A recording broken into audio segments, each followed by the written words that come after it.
Hello everyone, welcome back to my channel learn with Ruchi. आज हम लोग क्वेश्चन करेंगे find 3 irrational numbers between √2 and √3। तो पहले हम देखते हैं कि इरेशनल नंबर्स क्या होते हैं और उनको कैसे आइडेंटिफाई करते हैं। तो an irrational number is a number that can not be expressed as a fraction for any integers. इसका मतलब ये है कि इरेशनल नंबर्स को हम कभी भी p/q मतलब कि न्यूमरेटर बाय डिनोमिनेटर के फॉर्म में एक्सप्रेस कर ही नहीं सकते हैं, ठीक है। एंड जब हम इरेशनल नंबर्स को डेसिमल फॉर्म में लिखते हैं तो वो non terminating and non repeating होने चाहिए। नॉन टर्मिनेटिंग मतलब कि जो डिवीजन है वो कभी ख़त्म ही नहीं होगा डेसिमल के बाद, एंड जो डेसिमल के बाद डिजिट्स आएंगी वो रिपीट नहीं होनी चाहिए, ठीक है। अब देखिए √2 एंड √3 के बीच में हमें 3 इरेशनल नंबर्स निकालने हैं। तो √2 की या तो आपको वैल्यू पता हो, ठीक है, कुछ रूट्स की वैल्यू आप याद कर लीजिए जो जनरली सम्स में आते हैं, तो आपका सम बहुत इजी हो जाएगा। जैसे कि √2 की वैल्यू मुझे पता है 1.414 एंड आगे तक चलता रहेगा, लेकिन हम 3 डिजिट तक ही ले सकते हैं, या अगर आप 2 डिजिट तक भी लेंगे तो भी आपका सम हो जाएगा। तो मैंने ले लिया 1.41। इसी तरीके से √3 की वैल्यू 1.732 कुछ आगे है, लेकिन मैंने 2 डिजिट तक ही ले लिया 1.73 तक, ठीक है। लेकिन अगर आपको वैल्यूज़ या तो एग्जाम में दी होंगी या आपको पता हो, नहीं पता है आपको निकालनी है, तो आप स्क्वायर रूट का मेथड यूज़ करके निकाल लीजिए। वो तभी होगा जब आपको ये सम 3 या 4 नंबर में आए। अगर 1 या 2 नंबर में आएगा तब तो आपको वैल्यूज़ दी होंगी या आप डायरेक्ट लिख दीजिए, ठीक है।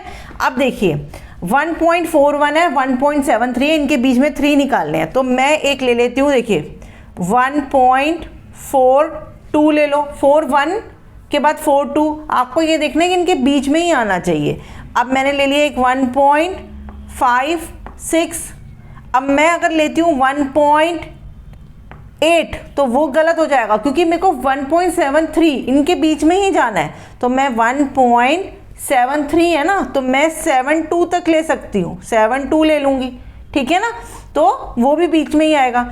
अब मेरे को इसको non terminating and non repeating बनाना है, तो मैं 1.42 के बाद मैं लिख देती हूँ 01, 02, 03 dot dot dot dot dot का मतलब है कि वो है नॉन टर्मिनेटिंग, टर्मिनेट नहीं हो रहा और डिजिट्स रिपीट भी नहीं हो रही, नॉन रिपीटिंग, ठीक है। 1.4201 ऐसे कुछ भी लिख दीजिए आप, लेकिन पहले 42 आया, उसके बाद आपने कोई भी लिख दिया। और रिपीटिंग कैसे होता, अगर ये होता 1.424242 तो ये रिपीटिंग कहलाता, ये नॉन रिपीटिंग है।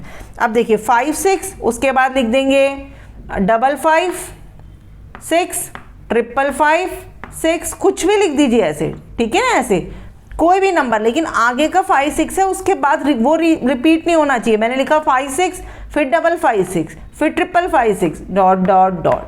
अब 72, 03256 कुछ भी लिख दीजिए, बस आपको इनके बीच का लिखना है और डिजिट्स रिपीट नहीं होनी चाहिए और टर्मिनेटिंग होना चाहिए। तो ऐसे हम अनलिमिटेड इरेशनल नंबर्स निकाल सकते हैं इन दोनों के बीच में, और आपके फ्रेंड और आपका आंसर अलग अलग हो सकता है। मे बी उन्होंने कुछ और चूज़ किया हो, आपने कोई और चूज़ किया हो, तो इसमें कोई फ़र्क नहीं पड़ता। तो ये कॉन्सेप्ट आपको समझ में आ गया होगा, तो वीडियो लाइक कीजिएगा एंड अपने फ्रेंड्स के साथ शेयर कीजिएगा। तो thank you very much, take care, bye.